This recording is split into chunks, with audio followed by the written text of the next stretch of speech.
Hoje eu vou falar sobre O Jardineiro que Tinha Fé, da Clarissa Pinkola Estes. A Clarissa é uma contadora de histórias. Ela também é PhD e ela tem enfim, ela tem todos os títulos que você possa imaginar. Mas ela é uma contadora de histórias. E esse livro, olha só como esse livro é fininho, gente. Livro fininho.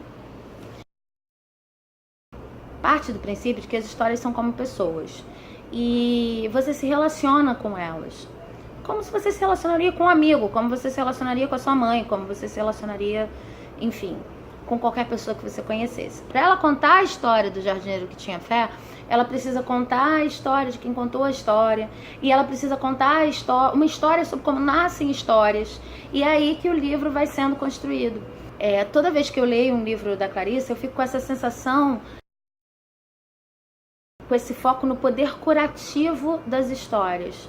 São histórias que ela está contando também de um jeito muito simples, com uma linguagem muito simples, mas o foco é aquele foco da tradição oral, quando você conta uma história pelo que ela pode trazer para você. A história não está interessada em te encantar, em te provar que ela é uma história digna de ser lida, não. Pelo contrário. A história é simples, mas ela é contada a partir do que ela tem de especial para todo ser humano. A partir do que a pessoa que a vivenciou ou a pessoa que ouviu a história encontrou de interesse ali, né? Então não é a estrutura da história em si que é bem feita ou cheia de reviravoltas. A história é importante pelo que ela causou na pessoa que ouviu. E isso vai gerando uma série de repercussões. Às vezes a história pode ser simples, né? A Clarissa trabalha muito com isso. É um ovo que não rachou de mamãe pata, sabe? Mas a questão é o que você faz com isso. O que te disse aquele ovo que não rachou? É quase que uma forma de ver o mundo. Sabe quando você... Ai, não sei se vocês fazem isso. Mas sabe quando você anda por aí e você tá em busca de uma resposta e aí tudo que acontece parece que é resposta?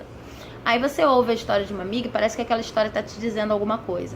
Você vê alguma coisa que acontece na rua, uma cena, e parece que aquela cena tá falando com você. Parece que tudo tá falando com você. Então, é esse tipo de história. Então, assim, eu leria esse livro se eu tivesse em busca de um motivo, sei lá, uma conexão, uma forma de lidar com histórias que fosse meio que um jeito de me curar, sabe? Vamos dizer assim, que você tá num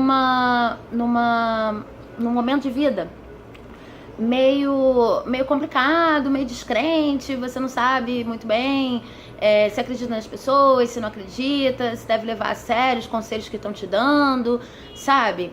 Essas histórias são legais de se ler nesse momento, sabe? Aquela palavra de sabedoria que vem com uma carga de olhos mais velhos estão dizendo, aquele conforto de conselho de avô, conselho de avó, que pode ser que funcione. Então, nesse caso, acho super legal ler esse livro. Também acho legal ler esse livro se você tiver numa proposta de entender como, de uma história muito simples, pode sair muita coisa. Porque às vezes você fica preocupado, assim, como escritor, ou até como leitor, em ler uma aventura, milhões de atividades, o personagem tem que fazer 1000 coisas, e a trama narrativa tem que ser muito complexa, mas às vezes a história é super simples e te diz muito, né? Para pessoas que já gostam naturalmente de histórias muito simples, também é uma boa. Então, é isso. O Jardineiro que Tinha Fé.